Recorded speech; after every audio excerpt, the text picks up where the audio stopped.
You've probably scrolled through a dozen videos telling you that your husband is a narcissist because he shuts down, pulls away, or is indifferent to your pain. But what if that coldness isn't a personality flaw, but a biological survival mechanism? Most people don't talk about attachment theory like a textbook lecture, but today I'm showing you the hidden map of the anxious avoidant trap and why mistaking his attachment style for narcissism is actually keeping you both stuck. Hi, my name is Jordan Johnson. I'm a licensed professional counselor who specializes in working with couples and relationship issues. And I've heard a lot of people come to me and ask me, am I a narcissist? Is my partner a narcissist?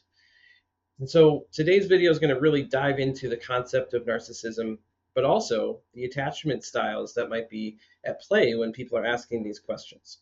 So first of all, let's just introduce the concept of narcissism.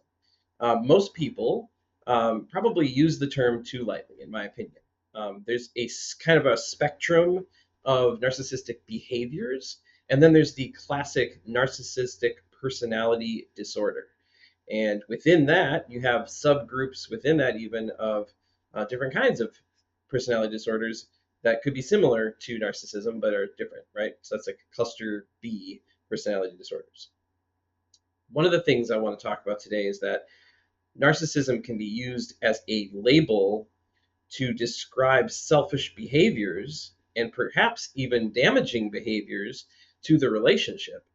But they oftentimes are used in sort of a personality descriptive sort of way. So, for example, you might take a Myers-Briggs test to see what kind of personality type you are. And you may look at that and learn something new about yourself and say, oh, I'm this style, INFJ or something like that, right? And that would actually give you some information to share with somebody else. Or maybe you take the Enneagram test and you're like, oh, I'm an 8, I'm a 2, I'm a 3. That gives you some information. And when you ask someone else their scores on those tests or the way that they get profiled in those tests, it gives you some insight into their personality type. When it comes to narcissism and narcissistic behaviors, I think we have to be really clear to be calling this a style of relationship, not necessarily a personality type. Now, that being said, if somebody does have narcissistic personality disorder, which based on research is quite rare, I think it's less than 2% of the population, that would be different. That would be a personality disorder, which would mean we can look at the behaviors that are likely to continue to occur in a pretty high level of predictability because of that severity that goes with it. For anybody that's got behaviors that are more self-serving or a mindset that is more grandiose or proud, those people fall in a different place on that spectrum. And a lot of times what ends up happening is they get labeled as narcissistic during conflicts with their partner. And so the first place I like to start with this question is, if you are the one asking if you're a narcissist, you probably aren't. And secondly, if you're asking if your partner's a narcissist, the real question I have for you is, does he or she act in that narcissistic sort of way, that self-centered sort of way, when they're calm? Are they always talking about their world and wanting you to come join them in their world, but they're not really willing to join you in yours? That would be more of a narcissistic point of view, right? To basically looking at the world through a filter that my way is the best way or my needs are the most important. However, there are many, many people that get labeled as narcissistic when they are actually triggered. They are in a conflict mode and they are doing something that looks more like a fight response in survival mode language. So I like to kind of categorize some people's selfish behaviors or self-serving behaviors as actually a biological response to support being safe and secure. Our limbic system, the middle part of our brain where our amygdala is tasked with the job of sensing, using sensations coming through our body, of sensing and taking quick action when we have a threat. And that threat could be safety for physical reasons or emotional reasons. But typically, we're trying to avoid the pain that comes with either a big problem physically or a relational problem that could be an emotional pain moment. Your frontal lobe, your adult brain, is in charge of kind of processing through all the things you've known from the past and learned and integrating them with what you're feeling in the moment. The problem is your limbic system, it hijacks your brain in the moments that you get triggered, and your frontal cortex, your adult brain, doesn't get to be part of the conversation. And so what ends up happening in those moments is you actually revert to more of a responsive, reactive sort of way that you relate with other people. And it becomes very much about self preservation. I'm going to react to what you're doing in a way that's going to make me feel safer, emotionally or physically. And that's fine if the person that you are feeling threatened by is not your partner. It gets a lot more challenging when the person you're threatened by is your partner and you're now trying to connect with them and get your needs met. Because to be fair, like, that's a very difficult thing to do when you feel like you're being threatened.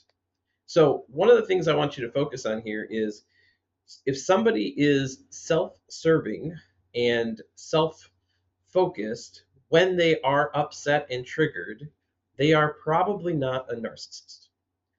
If they are self-focused in their thoughts, talk, attention that they place on others and on themselves when they are calm, then that's a slightly different situation. They're probably further along on that narcissistic spectrum. But the actual clinical definition of a narcissistic personality disorder, it's kind of hard to meet. So it's actually, I think, been an overused term that doesn't really help us when we're trying to actually meet with a partner somewhere in the middle and build a connection. So my education here, what I'm trying to give you is a different perspective about what you're actually feeling in those moments of disconnection. Because in those moments, you feel like you're not on the same team. You feel like he or she is against you. They're blaming you, you're blaming them, and it's just kind of this back and forth. When you look at the other person as having a personality problem, it feels like an unsolvable problem. But when you look at the problem from an attachment lens and say, oh, he might actually be triggered right now, and he's moving into his way of taking care of himself when he's triggered, which is to withdraw and focus on meeting his own needs instead of staying with me and meeting my needs. And this is where I think a lot of times attachment style is actually what's happening here. We need to talk about attachment styles and not so much about labeling someone narcissistic. So let's do a quick little refresh on what attachment style really looks like. We've got secure attachment.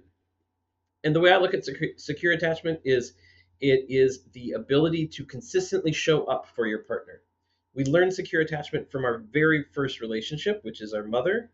We add on relationships like dad and other grandparents and caretakers.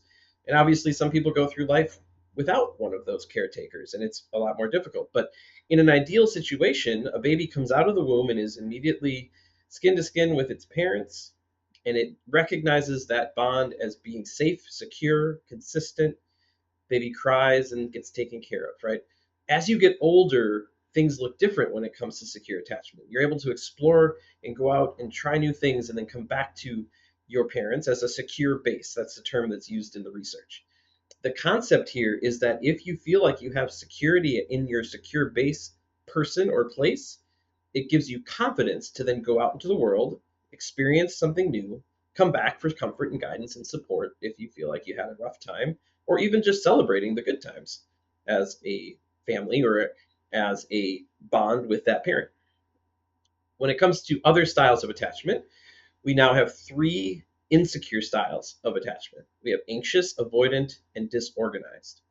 So these 3 styles come when the secure attachment is not happening, and there are 3 different ways of kind of coping with the lack of consistency when it comes to nurturing and care. Anxious attachment is typically something like, I am going out into the world to try to explore and do something new, but I'm not sure if when I come back to my secure person that they're going to be there for me.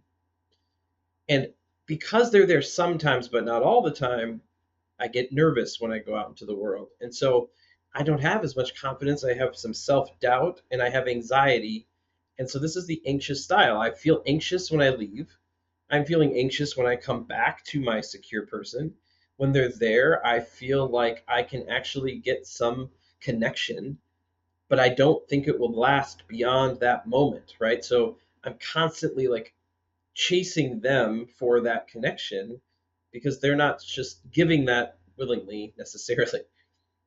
Avoidant attachment to me is something like I am tired of coming back around to, coming back to my secure base and not having someone there for me. And I would rather just figure things out on my own. That way I don't have to feel disappointed. And so you've got people that have had inconsistencies with their secure person that was supposed to be their secure person, and now they have to adapt to not having that, right? So the avoidant or the anxious person says, I'm going to keep coming back to this person because sometimes they're here for me. Most of the time, maybe they're here for me. And the avoidant person says, I don't think it's even worth it for me to continue doing this pattern. I want to actually just take a step away and deal with these things myself. So a lot of avoidantly attached people that I work with, they are problem solvers on their own, and they feel a lot more comfortable physically and mentally and emotionally if they don't have to be in the same space as their partner while they're figuring things out. So withdrawing from the conflict is how they cope with the stress that they're feeling. Whereas anxious style is more likely to pursue connection when things are difficult. So now here we have a pursue and withdraw sort of longing and withholding sort of pattern. One person's wanting to have connection, the other person's trying to pull back to be safe. And this dynamic happens quite a bit. Oddly enough, securely attached people their style typically find other securely attached people. Usually, when they get connected with an anxiously attached or an avoidantly attached person, they just don't feel like it's a good fit. So that leaves a lot of the securely attached people off the market when it comes to dating, and then you've got a lot of anxiously attached people finding avoidantly attached people and getting into secure feeling sort of relationships, but they're not very deep. They're not a healthy, secure attachment. In the moment, they feel like, oh, we're both here and we're meeting each other's needs. But as soon as there's a rift or a conflict, it gets to be overwhelming. One person pulls away, the other person goes after, then it starts this dance of wanting something that isn't there, perhaps, and then all the complaining and arguing that comes with it. The last style of insecure attachment is disorganized, which can look like I want you to come closer to me, but when you come closer to me, I'm pushing you away. It's I want to regulate with you, but when you get close to me, I actually don't think I can regulate with you. I freak out. So disorganized is probably the most severe when it comes to it being toxic or just dysfunctional in general. And a lot of people that have disorganized attachment styles actually have like borderline personality disorder or other sorts of things like that. So when you hear someone saying, I think my partner is a narcissist, this is what is likely happening if they're only experiencing this in conflict. What's likely happening is that person says, I don't have to see things your way. I've got my own way of dealing with this, and I'm actually going to go do this by myself. I don't need you. That sounds very self centered. It sounds like I'm better than you. It's kind of that one up mentality. And so that can push people further away. On the flip side, if you look at this as an attachment style issue, then all we have to do is start moving the couple, both people, towards a healthier, more securely attached model. And so what this means is you want to be able to provide for your partner the sense of safety, security, and connection in a consistent manner. And that typically looks like, for the anxious person, holding back a little bit when you feel like you need to follow in order to connect. And for the avoidant person to be more likely to pull away to solve problems themselves, to be more present to soothe the anxiety of their partner. This takes time. It's like a dance. Sometimes you're stepping on each other's toes, but the more you practice it, the more you can succeed with it. And so I just want you to come away from this video, if you've watched all the way up to this point, that this is not an unfixable personality trait. What this ends up being is a way that people relate with each other. And when you change how you relate with each other, you can actually have a better outcome for both people. And it also, the other piece about this is it doesn't actually take both people to change. It just takes one person to choose something different for the sake of the relationship. So maybe that's you. Maybe that's you. You're watching this video and you're saying, I want this to be different. I don't I don't want to have to feel like every time things get difficult, we're disconnected and we can't be on the same page. And so I think this starts with saying, I'm going to choose to look at our pattern of relationship. I'm going to choose to look at my part of the pattern. And I'm going to voice the concerns I have based on the needs that I have instead of complaining and arguing about who's causing the problem in the first place. And so with that, I'm going to wrap up this video. But just know that attachment style itself can change as well. It doesn't have to be the same throughout your life. It can actually start a certain way, and as you develop healthy connections with someone else, you might actually experience a secure connection with them. So it's really important to look at this as a growth opportunity and not as a situation where things have to be bad forever. So hopefully this video is helpful. Let me know in the comment sections if you have any more questions regarding this, but till next time, take care and we'll see you then soon.